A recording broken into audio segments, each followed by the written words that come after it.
اعوذ باللہ من الشیطان الرجیم بسم اللہ الرحمن الرحیم۔ حضرت امام حسن علیہ السلام حدیث مبارکہ دے راوی نے آپ فرماندے نے پاک محبوب علیہ السلام نے ارشاد فرمایا کہ حیا ایمان ہے اور ایمان انسان نو جنت دے اندر لے کے جائے گا، اور فحاشی ظلم ہے اور ظلم انسان نو جہنم دے اندر لے کے جائے گا۔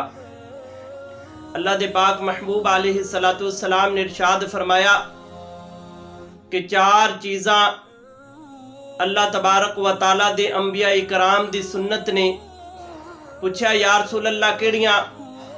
تو حضور فرمایا سب تو پہلے نمبر تے خوشبو لگانا، دوسرے نمبر تے مسواک کرنا، تیسرے نمبر تے تکیہ لگانا، اور چوتھے نمبر تے حضور فرمایا کہ حیا کرنا اے انبیاء کرام دی سنت ہے۔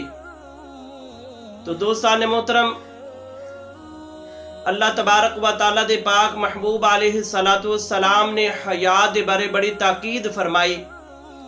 ایک بزرگ دے نال ملاقات ہوئی، انہاں بزرگاں نے فرمایا کہ اے بیٹا، اگر اللہ تبارک و تعالیٰ دا قرب چاہندے ہو، اگر عبادت دی لذت چاہندے ہو، تو پھر 2 چیزاں جڑیاں نے انہاں نو اپنا وتیرہ بنا لو، 2 چیزاں نو قابو کر لو، انشاءاللہ تانوں اللہ تبارک و تعالیٰ دا قرب بھی حاصل ہو جائے گا اور عبادت دے اندر لذت بھی آئے گی۔ پوچھا گیا کیڑیاں؟ تو آپ نے فرمایا کہ پہلے نمبر تے اپنیاں اکھاں دے اندر حیا پیدا کرو، اپنیاں اکھاں نو بے حیائی تو روکو، بے حیائی اپنیاں اکھاں دے نال نہ دیکھو، اور دوسرا فرمایا کہ اللہ دی بارگاہ دے اندر سجدہ کرو، سجدے نو ترک نہ کرو۔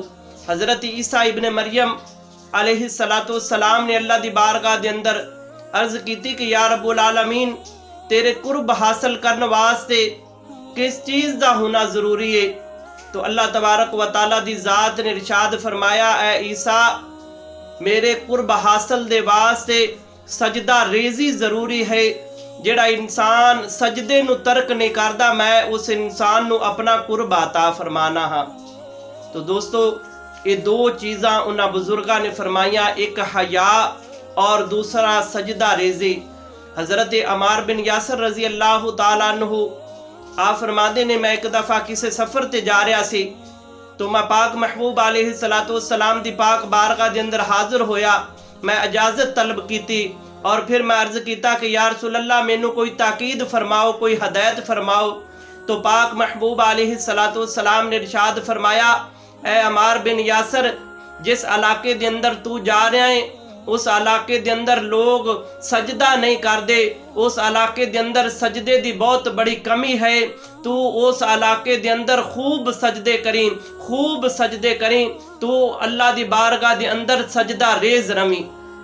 تو حضرت عمار بن یاسر نے 3 دفعہ پوچھا، تو 3 دفعہ اللہ دے پاک محبوب علیہ السلام نے یہ ارشاد فرمایا، اور پھر فرمایا کہ اے عمار بن یاسر، اپنی زبان نو اللہ دے ذکر دے نال ہمیشہ تر رکھیں۔ ایک بزرگ دا واقعہ وہ فرماندے نے کہ میں حکمت کردہ سا، تو ایک دفعہ ایک عورت آئی اپنا کوئی دکھ لے کے، تو جدوں میں دی نبض چیک کرن لگا، عورت خوبصورت سی، جدوں میں دی نبض چیک کیتی تو میرے دل دے اندر کچھ میل پیدا ہو گئی۔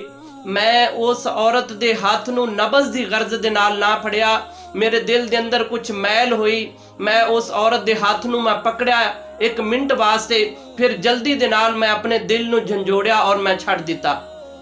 پھر بزرگ فرماندے نے میں جدو اپنے گھر دے اندر گیا تو میری زوجہ جڑی وہ رو رہی سی، مینوں کہن لگی کہ جڑا اپنا معاشقی ہے، جڑا پانی بھرن والا ہے، اینو فارغ کر دیو، انہیں اج میرا ہاتھ اس طرح پکڑیا ہے۔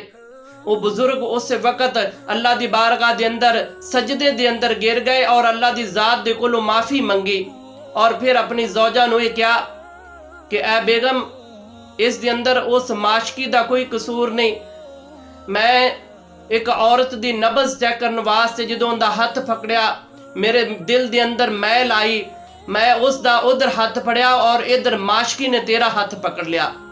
تو دوستان محترم ایک بزرگ فرماندے نے کہ جڑا انسان کسے دی ولے بری نگاہ دے نال ویکھدا ہے، کسے دی عورتاں دے ولے یا کسے دی بیٹی دے ولے یا کسے دی بہن دے ولے یا کسے دی ماں دے ولے بری نگاہ دے نال دیکھدا ہے، تو اس سے وقت کوئی دوسرا اس دی والدہ نو بری نگاہ دے نال، اس دی بیٹی نو بری نگاہ دے نال، اس دی بہن نو بری نگاہ دے نال دیکھ لیندا ہے. تو اللہ دے پاک محبوب علیہ السلام نے ارشاد فرمایا کہ اے میرے صحابہ اپنے والدین نو گالی نہ دیو. تو صحابہ اکرام عرض کردے نے یا رسول اللہ کوئی بے وقوف ہے کہ جڑا اپنے والدین نو گالی دے گا؟ تو پاک محبوب علیہ السلام نے ارشاد فرمایا جدو تسی کسے دے والدین نو گالی دے رہے ہو وہ اسی طرح ہی ہے کہ تسی اپنے والدین نو گالی دے رہے ہو. جدو تسی کسے دی دھی بہن کسے دی ماں والے بری نگاہ دے نال دیکھ رہے ہو تو کوئی تھوڑی ماں بہن والے بری نگاہ دے نال دیکھ رہا ہے. اگر تسی کسے دے نال کسے عورت دے نال زناکاری کرو گے تو کوئی تھوڑی دھی بہن دے نال بھی زناکاری کرے گا. اللہ دے پاک محبوب علیہ السلام نے ارشاد فرمایا کہ الحیاء والایمان کہ حیا ایمان ہے، اور جس انسان دی اکھاں دے اندر حیا آ گیا اس انسان دی جڑی ایمان والی عمارت ہے وہ مضبوط ہے، وہ مکمل ہے. تو دوستان محترم یہ دو چیزاں نے، ایک اللہ دی بارگاہ دے اندر سجدہ ریزی اور دوسرا اپنی اکھاں دے اندر حیا نو پیدا کرو. یہ دو چیزاں اللہ تبارک و تعالی دا قرب بھی عطا فرما سکدیاں نے اور یہ عبادت دی لذت بھی انسان نو جڑی ہے وہ پہنچا سکدیاں نے.